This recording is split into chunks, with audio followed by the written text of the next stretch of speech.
नमस्कार दोस्तों, Anil Arora as usual. आप पहले भी मेरे को 3 बार देख चुके हैं। मतलब 3 मैंने लेबर कोड्स में जो नए आए हैं, सबसे पहले कोड ऑन वेजेस, उसके बाद मैंने लिया सोशल सिक्योरिटी कोड और ऑक्यूपेशनल हेल्थ कोड।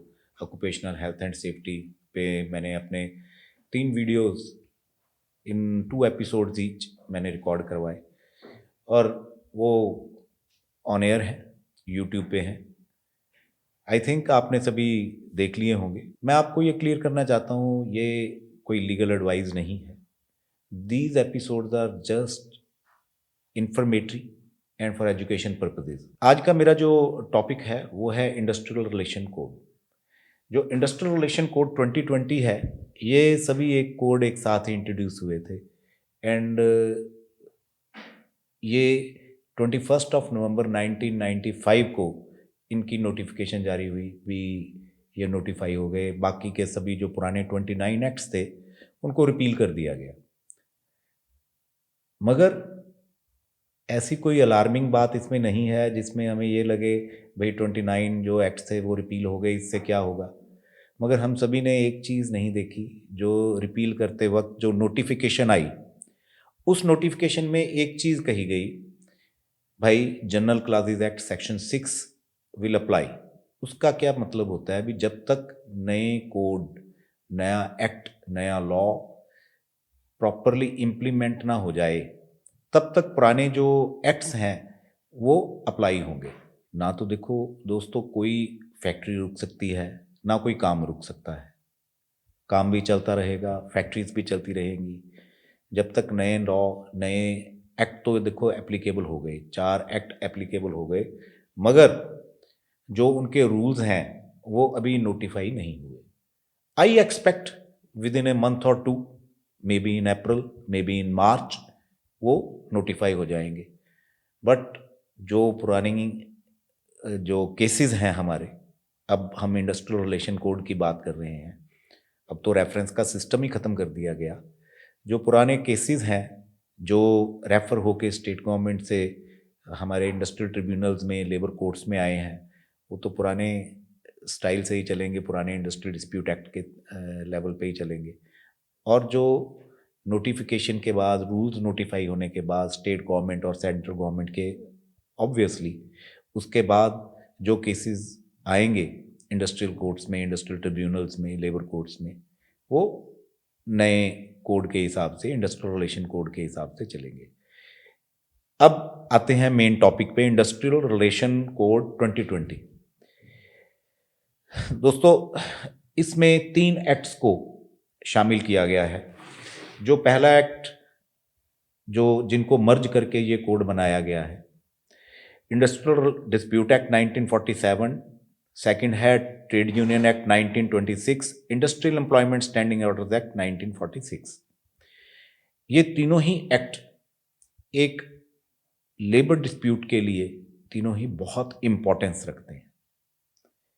हमारा जब हमने अपनी एजुकेशन कंप्लीट करी, तब इंडस्ट्रीज़ में, हमारा जो पंजाब है उनकी इंडस्ट्रीज़ में एचआर डिपार्टमेंट बहुत कम हुआ करता था। शायद मैं ये कहूँ भी मैंने एचआर डिपार्टमेंट का नाम ही नहीं सुना था।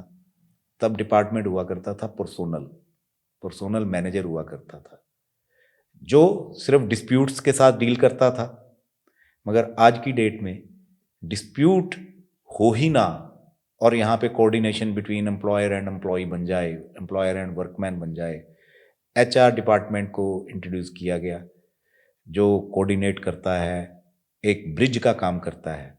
मगर इंडस्ट्रियल डिस्प्यूट एक्ट भी है, अगर कोई ग्रीवेंस है किसी को, उसके लिए मशीनरी, एक मैकेनिज्म स्टेट और सेंट्रल गवर्नमेंट प्रोवाइड करती है। इंडस्ट्रियल ट्रिब्यूनल्स बनाए गए, लेबर कंसिलिएशन ऑफिसर्स बनाए गए, लेबर ऑफिस बनाए गए, जिसके थ्रू वो अपनी जो प्रॉब्लम्स हैं वो रिड्रेस कर सकता है। सो लेट अस सी ये कोड क्या हमें सिखाता है, उसके बारे में एक जनरल इंफॉर्मेशन लेते हैं। सबसे पहले तो जो 3 एक्ट से मैंने आपको जो जिनको इकट्ठा किया गया, industrial dispute act, trade union act और industrial employment standing order act. So let's start. जो मेन फीचर्स हैं, the act defines worker which include persons in supervisory capacity getting wages up to 18,000 per month. इसका मतलब ये है, earlier ये limit different थी, 15,000 थी, अब 18,000 है। वर्कर की डेफिनेशन पहले वर्कमैन था इंडस्ट्रियल डिस्प्यूट एक्ट में, अब वर्कर कर दिया गया। एम्प्लॉय की डेफिनेशन भी है, वर्कर की डेफिनेशन भी है, कॉन्ट्रैक्टर की भी डेफिनेशन है, कॉन्ट्रैक्ट वर्कर की भी डेफिनेशन है। मगर ये सबसे पहला 18,000 वाला मैं इसका समझाता हूँ। जो बंदा सुपरवाइजरी कैपेसिटी में काम कर रहा हो और 18,000 से ऊपर उसकी सैलरी हो, उसको वर्कमैन कंसिडर नहीं किया जाएगा। मगर अगर हम वर्कर की डेफिनेशन पढ़ें, उस डेफिनेशन में ये क्लियरली लिखा है भी वर्कर वो है जो skilled, unskilled, skilled, semi skilled और हाईली स्किल्ड और सुपरवाइजरी कैपेसिटी में काम कर रहा है, वो वर्कमैन है, वर्कर है। इसका पर्पस क्या है, इसका मतलब क्या हुआ? सुपरवाइजरी कैपेसिटी में एक चीज होनी जरूरी है, administrative power, supervision and control, और सैलरी एम्प्लॉय की 18,000 प्लस होगी, तभी वो वर्कर की डेफिनेशन से बाहर माना जाएगा, otherwise he will B a worker. In the definition of industrial dispute, हाँ, कॉन्ट्रैक्टर और कॉन्ट्रैक्ट लेबर को इस कोड में ऐड कर लिया गया। होता क्या था जी, हम कहते थे जी ये बंदा कॉन्ट्रैक्टर के पास है। कॉन्ट्रैक्टर रजिस्टर्ड भी होते थे, अनरजिस्टर्ड भी होते थे, मगर रजिस्टर्ड कॉन्ट्रैक्टर को ही हम रिकॉग्नाइज करते थे भी ये रजिस्टर्ड है, इसने अपना लाइसेंस लिया हुआ है। एम्प्लॉयर जो है उसने अपने आप को contract labour regulation and abolition act में रजिस्टर कराया हुआ है।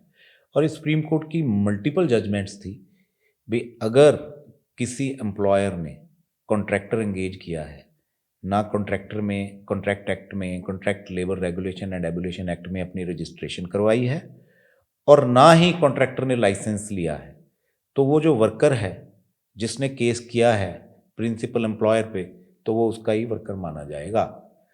सो कॉन्ट्रैक्टर की, कॉन्ट्रैक्ट लेबर की, दोनों की डेफिनेशन इस कोड में शामिल कर ली गई, जो कि पहले इंडस्ट्रियल डिस्प्यूट एक्ट में नहीं था। अब डेफिनेशन ऑफ इंडस्ट्री को भी यहाँ पे शामिल किया गया है इस कोड में। कुछ चीज़ें ऐसी हैं जो पहले भी थी अब भी हैं, जैसे इंडस्ट्री की डेफिनेशन पहले भी थी अब भी है, मगर यहाँ पे एक बहुत अच्छी चीज़ इन्होंने कही है जिसके लिए हमेशा ही एक डिस्प्यूट रहता था, क्या रिलीजियस और फिलैंथेरेपी जो इंस्टीट्यूट्स हैं वो इंडस्ट्री की कैटेगरी में आते हैं? ये पहले मैटर ऑफ डिस्प्यूट था, और इसके लिए बहुत बार इंडस्ट्रियल ट्रिब्यूनल को, हाई कोर्ट को और सुप्रीम कोर्ट का एडजुडिकेट करना पड़ता था अपना ये मैटर भी, whether it is an industry, कोई भी एस्टेब्लिशमेंट इंडस्ट्री है कि नहीं। मगर अब नहीं करना पड़ता, अब उन्होंने क्लियरली ही लिख दिया। रिसेंटली मैं कल पढ़ रहा था, कॉन्स्टिट्यूशनल बेंच बनाया गया, 9 जजेस को honourable supreme court of India ने बनाया, और उसको इसलिए बनाया गया भी इंडस्ट्री की डेफिनेशन को रिफाइन करने के लिए यह बनाया गया। पहले भी जजमेंट है, बेंगलोर वाटर सप्लाई कंपनी की जजमेंट है, उसमें बेंगलोर वाटर सप्लाई कंपनी में जब वर्कमैन को डिस्प्यूट किया गया भी वेदर सर्टेन पर्सन्स और certain categories of employees are workman और नॉट, उस कैटेगरी को डिफाइन किया गया उस जजमेंट में, और बताया गया भी क्या शर्तें होनी चाहिए एक वर्कर बनने के लिए और एक सुपरवाइजर होने के लिए और नॉन वर्कमैन के लिए। सो अब देखते हैं कॉन्स्टिट्यूशनल बेंच हमें क्या फैसला देती है। बट यहाँ पे इन्होंने वर्कमैन की डेफिनेशन को भी अपॉइंट किया, इंडस्ट्री की को भी इन्होंने डिफाइन किया, इंडस्ट्री की डेफिनेशन को भी इन्होंने डिफाइन किया। बिल्कुल जैसे मैंने अगला कहा था, charitable institution, social and philanthropy institutions, religious institutions have been kept out from the definition of industry. Definitely friends, इनको स्पेसिफिकली आउट किया गया है इंडस्ट्री की डेफिनेशन से, यानी कोई भी एम्प्लॉय, वर्कमैन अगर लेबर कोर्ट में आके, इंडस्ट्रियल ट्रिब्यूनल में आके केस करता है, जो किसी रिलीजियस इंस्टीट्यूशन में काम करता है, तो उसको इंडस्ट्रियल ट्रिब्यूनल में तो दोस्तों रिलीफ नहीं मिलेगा। he will have to get his grievance redressed through some separate forum. अब है हमारी जो रिट्रेंचमेंट की डेफिनेशन थी वो थी section 200 under industrial dispute act. यहाँ पे जो वहाँ पे था, अभी अगर कोई बंदा सुपरन्यूएट हो जाए, कोई रेजिग्नेशन दे दे, या कॉन्ट्रैक्ट ऑफ एम्प्लॉयमेंट उसका ख़त्म हो जाए, या कंटिन्यूड इल हेल्थ हो, तब उसको रिट्रेंचमेंट के दायरे से बाहर रखा गया था। हर तरह की टर्मिनेशन को रिट्रेंचमेंट कहा गया था। यहाँ भी यही है, हर तरह की टर्मिनेशन ऑफ एम्प्लॉयमेंट को बाय एनी रीज़न व्हाट्सोएवर उसको रिट्रेंचमेंट में ही शामिल किया जाता है। बट एक्सक्लूजन क्लाज में एक नई चीज़ डाल दी गई, apart from other things which I have told. Fixed period employment ख़त्म होने पे अगर कोई रिन्यू नहीं की जाती फिक्स्ड पीरियड एम्प्लॉयमेंट, उसको रिट्रेंचमेंट की प्रीव्यू में नहीं रखा गया। अगर वो बंदा केस करता है जी मेरे को इन्होंने जी मेरा कॉन्ट्रैक्ट रिन्यू नहीं किया, non renewal of fixed term employees contract does not come under the definition of retrenchment. It's a very big thing. Otherwise तो भाई हमें फिक्स्ड पीरियड एम्प्लॉय रखने की ज़रूरत ही क्या है अगर हमने उसको रिट्रेंचमेंट के दायरे में लेके आना है नॉन रिन्यूअल ऑफ कॉन्ट्रैक्ट में।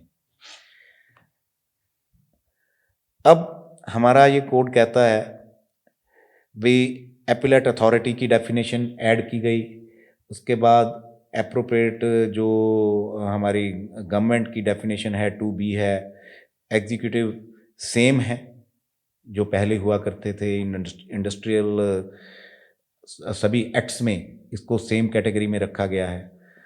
यहाँ पे 2O में फिक्स्ड टर्म एम्प्लॉयमेंट की डेफिनेशन भी ऐड की गई और इसमें स्पेसिफिकली कहा गया भी फिक्स्ड टर्म एम्प्लॉई जो है अगर वो 1 साल काम कर लेता है तो उसको ग्रेचुटी लेने का पूरा हक होगा।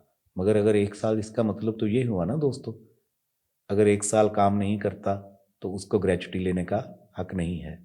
अब देखो दो एक्ट आपस में मेरे हिसाब से कंट्राडिक्टरी हैं। वो कैसे?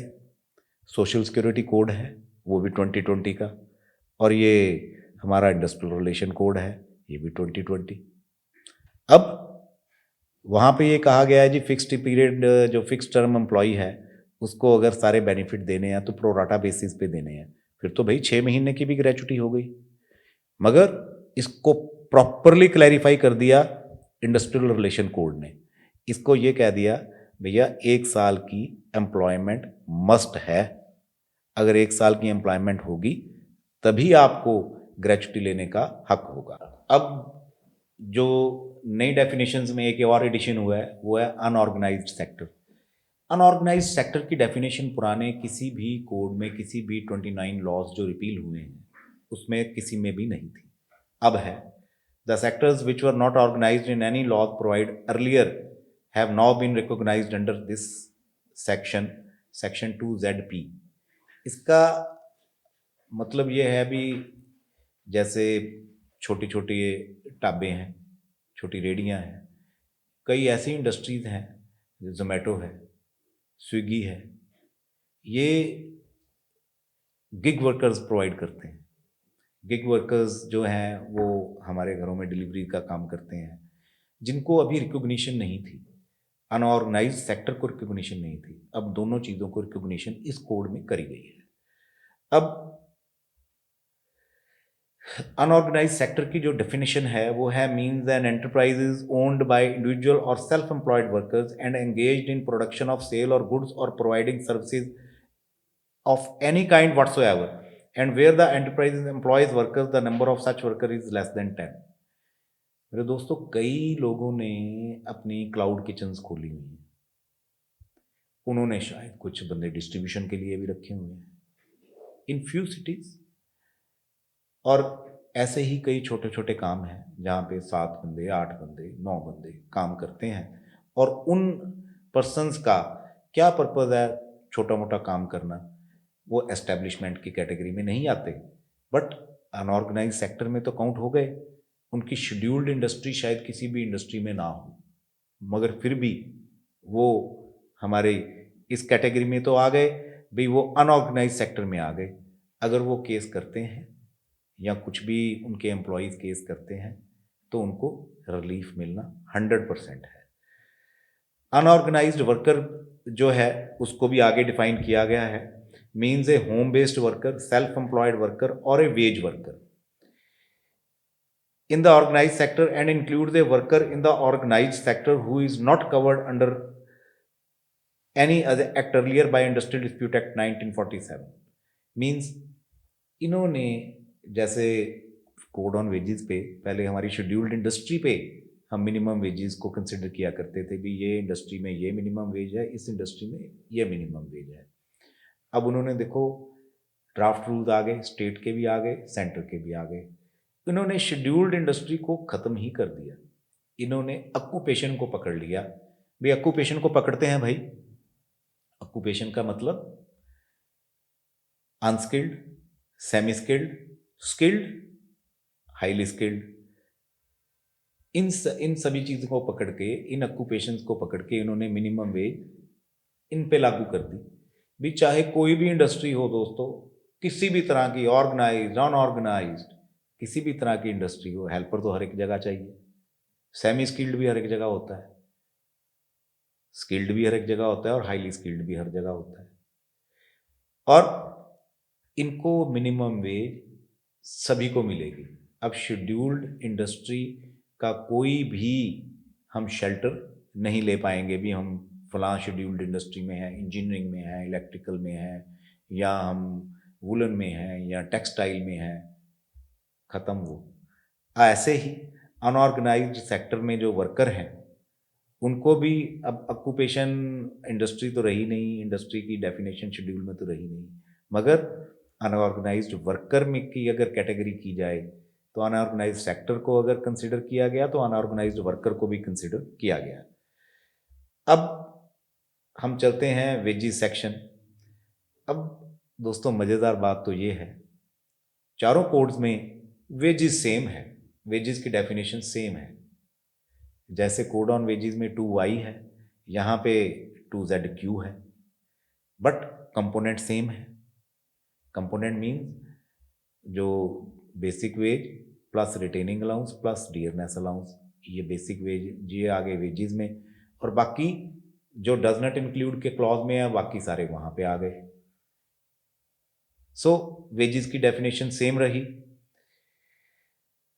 हाँ, मगर ये ज़रूर है, अगर टोटल अमोल्यूमेंट्स जो हमारे एक्सक्लूजन क्लास और इंक्लूजन क्लॉज को मिला के अगर 50% से अबव जाती है हमारी कैटेगरी ऑफ वेजेस, तो जो एक्सक्लूजन क्लास और इंक्लूजन क्लास को टोटल करके हम आगे बढ़ते हैं, तो जो एक्सेस ऑफ 50% होगा टोटल वेजेस का, टोटल रिम्यूनरेशन का, उसको बेसिक वेजेस में यानी वेजेस की कैटेगरी में इंक्लूजन क्लॉज में ऐड कर दिया जाएगा। अब यहाँ पे फिर वही मैंने लिया है भी, जो अगर हम अमेनिटीज़ देते हैं और 1/2 एक्सीड, वो सारी बेसिक वेजेस को ही डिफाइन किया गया, exceeded amount would be added in the basic wages. Now a supervisor is a person who is getting ₹18,000 per month and above, वो इंडस्ट्रियल डिस्प्यूट में यानी इंडस्ट्रियल रिलेशन कोड के under वो supervisory की category में आएगा। अगर एक वर्कर 2 सुपरवाइजर है मगर 18,000 से कम ले रहा है, वो वर्कर की कैटेगरी में आएगा। इंडस्ट्रियल डिस्प्यूट की जो डेफिनेशन है सेक्शन 2Q में है, सेम है दोस्तों जो पहले इंडस्ट्रियल डिस्प्यूट एक्ट में थी। ग्रीवियंस रिड्रेसल कमेटी सेक्शन 4 में है, ये इंडस्ट्रियल डिस्प्यूट एक्ट में थी, मगर इसको ज़्यादा यहाँ पे इन्होंने डिफाइन किया। मैं आपको यहाँ पे आगे जाने से पहले एक चीज़ बताना चाहता हूँ। इंडस्ट्रियल डिस्प्यूट एक्ट में और इंडस्ट्रियल रिलेशन कोड में अगर हम तीनों एक्ट्स का कम्बिनेशन वहाँ भी देखें और यहाँ भी देखें, बेसिक्स चेंज नहीं हुए हैं। बेसिक्स चेंज ना होने के कारण ओके है, हमें किसी भी तरीके की डिफ़िकल्टी नहीं आएगी इनको इम्प्लीमेंट करने में। अब जैसे ग्रीवियंस रिड्रेसल कमेटी है, वो पहले भी हम बनाते थे, हर फैक्ट्री में बनती थी जहाँ पे 20+ वर्कर थे, यहाँ भी है।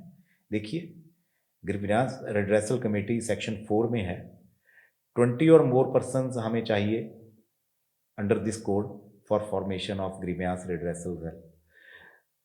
यहाँ पे जो आगे लिखा है equal representation by employer and employee, दोनों की रिप्रेजेंटेशन हमें 50-50 के लेवल पे चलेगी। टोटल नंबर जो है वो ग्रीवियांस रिड्रेसल कमेटी का 10 से ऊपर नहीं जाएगा। अगर हमारे पास देखो डायरेक्टर भी ज़्यादा हैं, मैनेजरियल पोजीशन भी हैं, उनको मिला के अगर 5 बंदे कर लें तो उधर हमारे रिप्रेजेंटेटिव ऑफ वर्कर भी 5 हो जाएं टू दी मैक्स, चाहे हमारे पास 1000 बंदे हैं हमारी फैक्ट्री में, बट ग्रीवियांस रिड्रेसल कमेटी के जो स्ट्रेंथ है ग्रीवियांस रिड्रेसल कमेटी की वो मोर देन 10 नहीं होगी। नाउ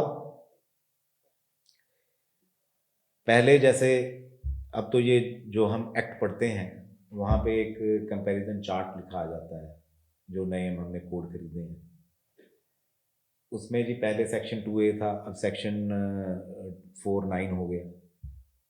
अब सेक्शन 2A का डिस्प्यूट जो था वो इंडिविजुअल डिस्प्यूट जो था वो deemed to be industrial dispute था, उसकी जगह अब सेक्शन 4(9) ने ले ली। ऐसे ही हमारा सेक्शन 4(10) है और 4(11) है। सेक्शन 4(10) हमें ये बताता है जी 2 साल के, 4(11) बताता है 2 साल के बाद टाइम बार्ड हो जाता है। 4(10) जो है वो हमारी जो एम्प्लॉयर जो अपील एम्प्लॉई जो अपील कर सकता है वो कंसिलिएशन ऑफिसर को कर सकता है। यहाँ पे मैं यहीं पे एक सेक्शन 50 को भी छेड़ना चाहता हूँ, वो टच इसलिए वहाँ करना चाहता हूँ क्योंकि interim relief industrial dispute act में नहीं थी, अब है। अब इंटरिम रिलीफ इन्होंने सेक्शन 50 में ऐड कर दी। We court industrial tribunal if thinks fit may grant interim relief to the worker। अब हमारे पास बाईपार्टाइट फोरम्स हैं, पहले भी थे दोस्तों इंडस्ट्रियल डिस्प्यूट एक्ट में, अब भी हैं। अब इन्होंने वर्क्स कमेटी, पहले भी सेक्शन 3 में वर्क्स कमेटी थी, अब भी है वर्क्स कमेटी है, ग्रीवियांस रिड्रेसल कमेटी है, कंसिलिएशन, डेफिनेटली कंसिलिएशन बॉडी है हमारी, लेबर कम कंसिलिएशन ऑफिसर हैं, लेबर इंस्पेक्टर्स हैं, ट्रिब्यूनल है, इंडिविजुअल डिस्प्यूट है वो सेपरेटली है, और नेगोशिएशन काउंसिल वो एक यहाँ पे नया प्रोविज़न दिया गया है, इसको आगे समझाएंगे भी नेगोशिएशन काउंसिल क्या है। हमारी जो हम पहले भी डिस्कस करते आए हैं, जो हमारा जो सेक्शन 4(9) से लेके अभी मैंने आपको बताया एप्लीकेबल जो ग्रीवियांस रिड्रेसल कमेटी 20 पे है, रिप्रेजेंटेशन ऑफ वुमेन भी है, इक्वल नंबर है, एप्लीकेबल जो हमारी जो कमेटी की जो सिलेक्टेड कमेटी है, इलेक्टेड नहीं है दोस्तों, वो तो वर्क्स कमेटी इलेक्टेड होती है। ये सिलेक्टेड जो कमेटी है इसका टेन्योर 1 साल है, 1 साल के बाद मेंबर्स चेंज होंगे। हमारे पास जो ग्रीवियांस रिड्रेसल कमेटी के पास अगर कोई वर्कर कंप्लेंट करता है, if any workman is dissatisfied make an application with ALC, अगर हमारे फैसले से ग्रीवियांस रिड्रेसल कमेटी के फैसले से वो खुश नहीं है, he can make an appeal to the assistant labour commissioner. आगे है trade unions. Trade union act पहले भी था, सेम है, मेरे को इसमें कोई चेंज नज़र नहीं आई, नॉट इवन 1%। जैसे any 7 members can form a trade union. If any time the members of trade union employed in an industrial establishment goes down to less than 10 or 100 workmen, ये है हमारे पास अगर ट्रेड यूनियन हमने किसी भी firm की बनानी है, ABC इंडस्ट्रियल ट्रेड यूनियन, हमारे पास 7 मेंबर कोई भी ट्रेड यूनियन फॉर्म कर सकता है, मगर उस कंपनी की ट्रेड यूनियन बनाने के लिए हमें 10% वर्कमैन का सपोर्ट तो चाहिए दोस्तों, या एटलीस्ट बड़ी फर्म है एटलीस्ट 100 एम्प्लॉयज़ जो हैं, 100 एम्प्लॉयज़ वो तो ट्रेड यूनियन के मेंबर हों, अदरवाइज तो वो ट्रेड यूनियन का कोई सैंक्टिटी नहीं है। The employer may apply for D registration of such trade union, अगर किसी ने ऐसी ट्रेड यूनियन बना ली और कल को रजिस्ट्रार को पता लगता है भी इसने गलत तरीके से बना ली, वो इसको ख़त्म कर सकता है, इसकी रजिस्ट्रेशन ख़त्म कर सकता है। अगर किसी फर्म की ट्रेड यूनियन है, जैसे ABC इंडस्ट्रीज वर्कर्स यूनियन, अगर कोई आउटसाइडर चाहे जो ABC इंडस्ट्रीज वर्कर्स यूनियन में काम नहीं करता, वो ABC इंडस्ट्रीज में काम नहीं करता, वो उस यूनियन का मेंबर नहीं बन सकता। इट्स ए क्लियर लॉ जो कि code on wages, code industrial relation code में लिखा गया। अब आगे है नेगोशिएटिंग किसने करनी है। यहाँ पे 3 चीज़ें हैं। अगर किसी भी यूनियन के पास 50% मेजॉरिटी ऑफ द वर्कर नहीं है, नंबर 1। दूसरा है negotiation only with majority union having 51% worker. अब दूसरा negotiating council with 20% support of workers. इसको थोड़ा सा एक्सप्लेन कर देते हैं। अगर एक यूनियन के पास 51% स्ट्रेंथ है ऑफ द वर्कर, नेगोशिएट करे, no other union is allowed to participate, larger union है। दूसरा, अगर हमारे पास 2, 3, 4 यूनियंस हैं एक एस्टेब्लिशमेंट में, सबके पास 10-10% स्ट्रेंथ है, किसी के पास 40%, किसी के पास 30%, किसी के पास 22%, 21%, 20%, ऐसे, उस केस में क्या होगा, सभी यूनियन के उनकी मेंबरशिप की स्ट्रेंथ के हिसाब से एम्प्लॉयज़ जो उनके यूनियन मेंबर लिए जाएंगे और एक नेगोशिएटिंग काउंसिल बनाई जाएगी। जिसकी मेंबरशिप ज़्यादा है, जिनकी परसेंटेज ज़्यादा है, उनके ज़्यादा पर्सन्स लिए जाएंगे, जिनकी स्ट्रेंथ कम है उनके कम वर्कर लिए जाएंगे। अब जो ट्रेड यूनियन का डिस्प्यूट है वो पहले यहाँ पे अपील लगा करती थी ट्रिब्यूनल में, पहले भी। अब भी उन्होंने कहा जी सिविल कोर्ट नहीं, इंडस्ट्रियल ट्रिब्यूनल जो है, he will be empowered to adjudicate the matter regarding trade union. आगे है जी हमारा स्टैंडिंग ऑर्डर्स, जो पहले industrial employment standing orders act हुआ करता था, अब यहाँ पे चैप्टर 4 में इसको ऐड किया गया है। वैसे तो स्टेट गवर्नमेंट की पहले 100 पे हुआ करता था ये इनिशियली जब आया था, फिर बाद में इसकी स्ट्रेंथ स्टेट गवर्नमेंट ने, हमारी स्टेट ऑफ पंजाब ने 20 वर्कर कर दी, अब फिर 100 वर्कर कर दी, फिर 300 वर्कर कर दी।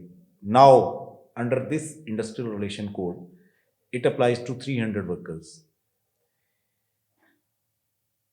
दूसरा इसमें बड़ी मजेदार चीज है, in case the employer submits standing orders draft and in case no approval is given within 60 days then it will be deemed to be approved. आगे एक और है,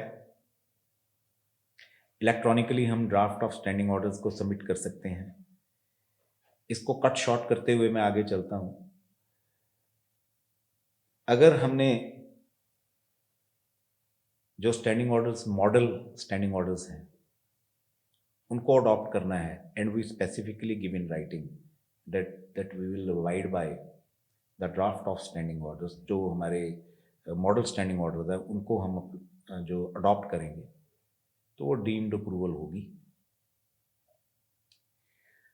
99% जो इंडस्ट्रीज हैं वो क्या करती हैं, जो मॉडल स्टैंडिंग ऑर्डर्स हैं उन्हीं को अडॉप्ट कर लेती हैं, मगर फिर भी उनको सर्टिफाई कराने के लिए जाना पड़ता है सर्टिफाइंग ऑफिसर के पास। मगर अब इन्होंने प्रोविज़न दे दिया भी, जो हमारे मॉडल स्टैंडिंग ऑर्डर्स हैं अगर उनको अडॉप्ट कर लिया जाए और अडॉप्ट करके एक अंडरटेकिंग दे दी जाए तो वो अप्रूवल समझी जाएगी।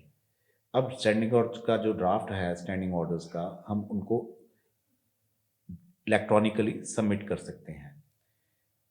अब if certain persons, certain workers और a group of workers is not satisfied, जो हमारे सर्टिफाइड स्टैंडिंग ऑर्डर्स हैं, उसकी वो अपील तो अब भी कर सकता है, but that appeal will be disposed of with in 60 days। Earlier ये 30 दिन का समय था, अब 60 days है। हाँ, डोमेस्टिक इंक्वायरी पहले भी 90 दिन में ख़त्म करने का हमें प्रोविज़न था under industrial employment standing orders act, subject to conditions. अभी भी वही 90 days में इसको ख़त्म करने के लिए प्रोवाइड किया गया है। अब नोटिस ऑफ चेंज सेक्शन 9 हुआ करता था दोस्तों, अभी तो एप्लीकेबल है क्योंकि अभी तो रूल्स बने नहीं हैं, नोटिफाई नहीं हुए, बन चुके हैं, पब्लिक डोमेन में है, सभी स्टेट्स के भी और सेंटर के भी, बट अभी उसको नोटिफाई नहीं किया गया। अब जो नोटिस ऑफ चेंज था, जैसे कोई भी हम जिसका फाइनेंशियल इम्पैक्ट आए या वर्कर के इंटरेस्ट को हार्म करे, अगर हम कोई चेंज लाना चाहते हैं किसी भी वर्कर की सर्विस कंडीशन में, तो वो जो सर्विस कंडीशन में जो हम चेंज लाना चाहते हैं उसके लिए हमें 21 डेज का पहले भी नोटिस देना पड़ता था। अब वो सेक्शन 9 की जगह सेक्शन 40 ने ले ली। तो अगर वो चेंज इन्होंने कहा है जी, no notice of change is required for shift working if done in consultation with grievance redressal committee और any change on the basis of any settlement और अवार्ड अपार्ट फ्रॉम। सो अब चेंज तब होगी अगर वर्कर्स यूनियन को works committee के और grievance redressal committee में वो नहीं है, अदरवाइज 21 डेज का नोटिस इज ए मस्ट। आगे है जी voluntary reference of dispute of to dispute and arbitration. Apart from individual dispute, the workers have right to representation before arbitrators if appointed। दोस्तों if appointed मैं इसलिए अपने पास से कह रहा हूँ, अगर arbitration अपॉइंट किया गया, arbitrator अपॉइंट किया गया है और there is a provision हमारे working condition में, then we can approach the arbitrator। अब mechanism for resolution of industrial dispute, अब इस चैप्टर में चैप्टर 7 है, इसमें tribunal shall consist of 2 members, 1 judicial and 1 administrative member under section 4542 है। इसमें ये है, पहले क्या होते थे जी, जो हमारे senior judicial officer, honourable additional district and session जजेस और डिस्ट्रिक्ट एंड सेशन जजेस इन फुल, वही प्रिजाइडिंग ऑफिसर हमारे हुआ करते थे, हु वर हैविंग एक्सपीरियंस। जो एडिशनल सेशन जजेस बने को 10 साल हो चुके होते थे लेटेस्ट प्रोविजन के मुताबिक, तो उनको इंडस्ट्रियल ट्रिब्यूनल का प्रिजाइडिंग ऑफिसर अपॉइंट किया जाता था। अब इसके साथ साथ इन्होंने एक एडमिनिस्ट्रेटिव मेंबर को भी साथ में ज्वाइन कर दिया। Tribunal shell consist of 2 members now, 1 judicial 1 administrative member. The tribunal may be headed by both administrative member or judicial member or either administrative member or judicial member। होता क्या था, जैसे जो presiding officer of industrial tribunal है, अगर उनकी transfer हुई तो हमारी ट्रिब्यूनल जो है खाली हो जाया करती थी। जब तक नया प्रिजाइडिंग ऑफिसर नहीं आता था तब तक कोई काम वहाँ पे नहीं होता था। अब एडमिनिस्ट्रेटिव मेंबर आने के बाद एडमिनिस्ट्रेशन से अगर पर्सन हमारे पास है तो भाई यहाँ तो एडमिनिस्ट्रेटिव से वो रहेंगे, तब भी हमारी ट्रिब्यूनल चलती रहेगी। अगर वो ट्रांसफ़र होते हैं तो हमारे प्रिजाइडिंग ऑफिसर रहेंगे, तब भी इंडस्ट्रियल ट्रिब्यूनल चलती रहेगी। बड़े लीस्ट चांसेस हैं जब दोनों इकट्ठे ट्रांसफ़र हों। नाउ उन्होंने आगे कहा है इस एक्ट में जो एडिड है, only a joint secretary level person will be administrative member and judicial member will be the presiding officer. हाँ, दो जो इस कोर्ट को प्रिजाइड ओवर करेगा वो जुडिशियल मेंबर ही करेगा। Functioning of court has been provided under section 53। दोस्तों ये पहले सेक्शन 11 में थी, अब 53 में आ गई। मैं फिर वही रिपीट करता हूँ, nothing has changed, just a certain new clauses which were very important with the changing market scenario और विद द चेंजिंग वर्ल्ड, ये ज़रूरी थी।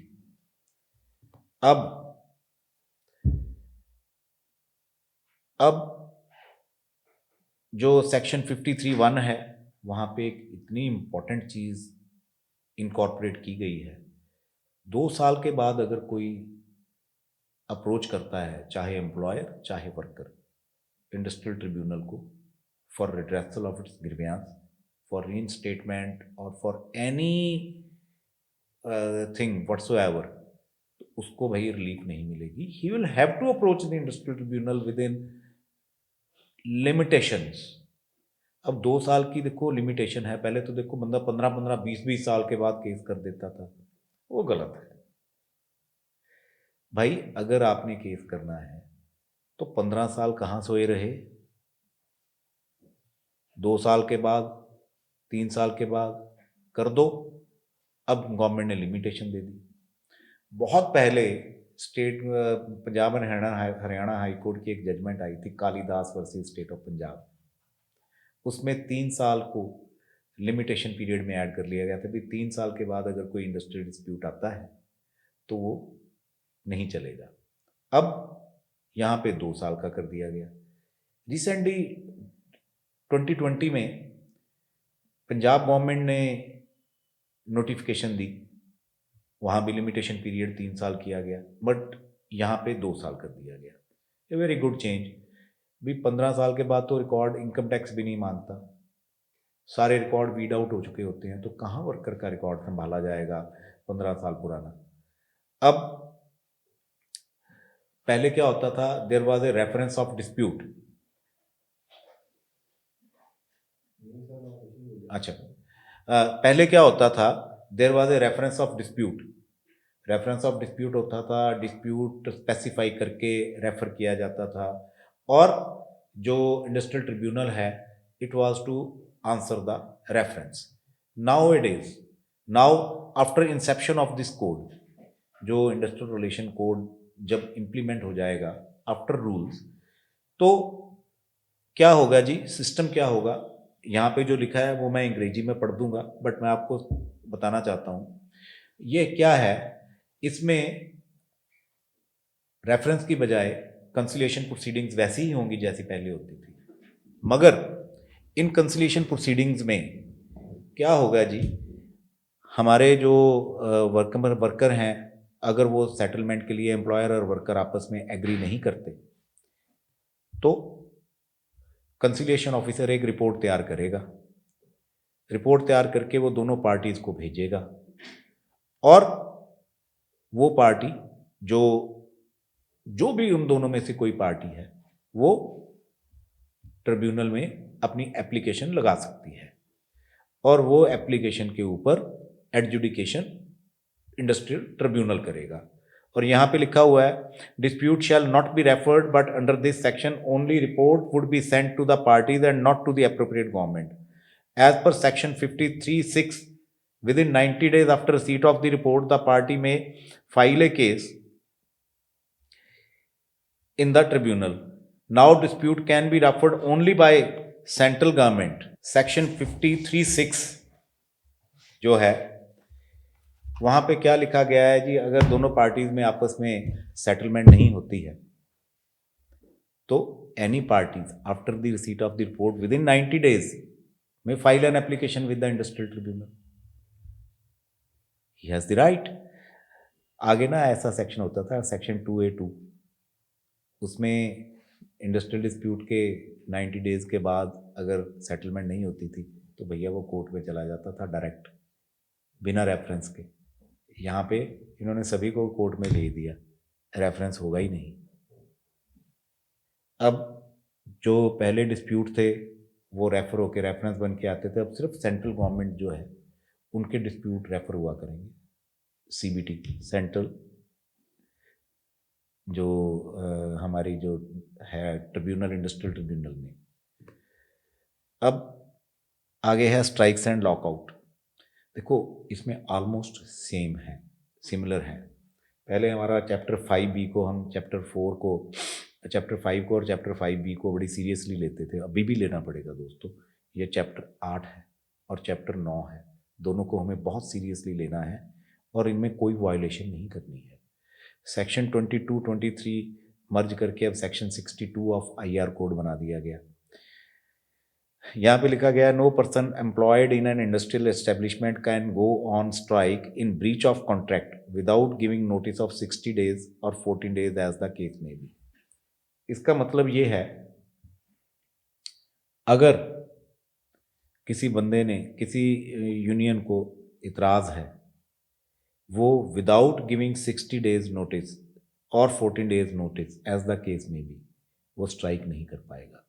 पहले ये राइट किसके पास था? जो पब्लिक यूटिलिटी सर्विस थी। अब इसको ख़त्म ही कर दिया गया उस पब्लिक यूटिलिटी वाले चक्कर में। उन्होंने कहा जी एक ब्रीदिंग पीरियड यूनियन के पास, बफर पीरियड एम्प्लॉयर के पास होना चाहिए, और ये बफर पीरियड में वो अपने बैठ के नेगोशिएट कर सकते हैं, और स्ट्राइक का नोटिस तो दे ही दिया गया। तो it is a good move. Every industry is now protected and workers are to give prior notice of strike and lockout like a public utility service. No need to get industry declared as PUS. यानी public utility service पहले हम declare कराने के लिए इधर उधर जाते थे, ये पब्लिक यूटिलिटी सर्विस डिक्लेयर कर दो, डिक्लेयर कर दो। अब नहीं, अब उनको पता होगा कि हमारी स्ट्राइक होने वाली है, otherwise it will B A illegal strike. पहले भी ये देखो प्रोविज़न पहले भी था, ड्यूरिंग ऑपरेशन ऑफ सेटलमेंट और अवार्ड में जब इन ऑपरेशन हो तो कोई भी यूनियन वर्कर जो है वो स्ट्राइक नहीं करेगा, ये तो प्रोविज़न पहले भी था। अब एक सेक्शन है 2ZK, बड़ा इंटरेस्टिंग सेक्शन है दोस्तों। इसमें ये लिखा है if more than 50% of the workers jointly go on casual leave then it will be deemed to be a strike, और ये इलीगल डिक्लेयर होगी। सिमिलर एक सेक्शन था पेमेंट ऑफ वेजेस एक्ट अपना जो है 1936 वाला, उसमें है सेक्शन 9। सेक्शन 9 में क्या लिखा हुआ है, if more than 10 workers in a concerted manners absent themselves from their duties then their 8 days wages can be deducted for their 1 day's absence. Penal था। अब देखो उन्होंने इसको बदल के कैजुअल लीव वाला कर दिया जी 2ZK में। अगर 50% वर्कर्स कैजुअल लीव पे जाते हैं तो वो स्ट्राइक मानी जाएगी। समय चेंज हुआ, एक्ट चेंज हुए, प्रोविज़न चेंज हुए। अब हमारा सेक्शन जब कोई वर्कर केस करता था तो section violation of section 25F हो गई जी।